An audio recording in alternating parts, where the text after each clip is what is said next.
All right, it might not feel like it, but spring has indeed sprung. That means it's time for some spring cleaning in the 608 this morning. Josh Sprider's live in Wanakee with what to know before you get started. Hey there, Josh.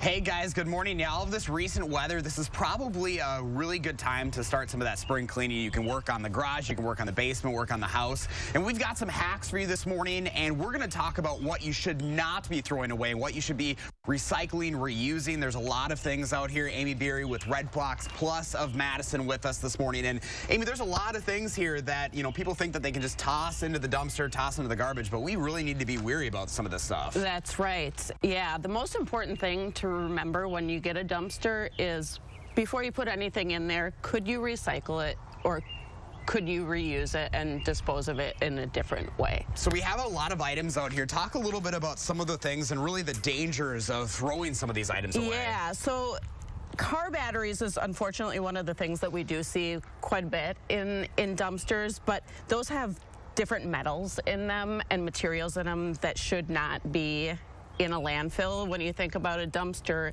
it just gets tipped and it all gets tipped into a pile, and then it's going to sit. So we don't want those kind of materials seeping out. And I know one of the items I see a lot of everywhere, I know my grandparents' farm, they have a lot of these tires just sitting around. That's right. Yeah, tires have to go through a special recycling process. They break them down and they use them for like playground chips or fuel. So again, not something you want sitting in the landfill, and they definitely serve another purpose. And some of the smaller household items, I know I recently bought a home. I've got a lot of these cans sitting around, but there are some things to remember for that as well. Right, right. We cannot accept paint if it is liquid. If it is dried out like this, like a latex paint, that is okay to go in a dumpster, but any aerosols, any other household chemicals, those cannot go in. Dane County Clean Sweep is the best resource for recycling these things. They have the process to properly take care of them. Because, yeah, you think you throw one of those things into the dumpster, then that dumpster gets dumped in the landfill. All those chemicals are going into our land. Exactly.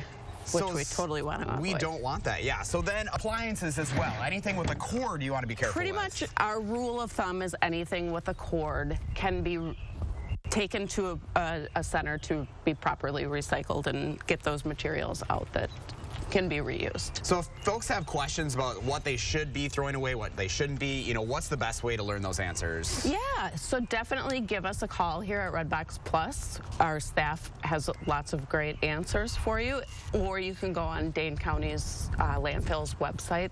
They have a fantastic website that gives you a lot of those answers as well. Very good, Amy. Thank you so much. So now we've learned about the stuff that we shouldn't be throwing into the dumpster. Next half hour, guys, we're going to learn a little bit more about how to stack one of these things, some of the tips and tricks as far as that goes, and when you should actually be getting one of these big suckers as well. You might be kind of tired of these things just sitting around, guys, so we've got all the hacks for you this morning. Oh, goodness. Yeah, it's that time of year. You know, we're going through all the stuff in our basement and deciding what goes and what stays, posting a lot of stuff to sell, deciding which stuff is going to get tossed out. So it's on top of mind, Josh Sprider. Yeah, it's nice to have some options out there too, right? Oh, for sure. You never need a time of year for Josh to drop some puns on you, though.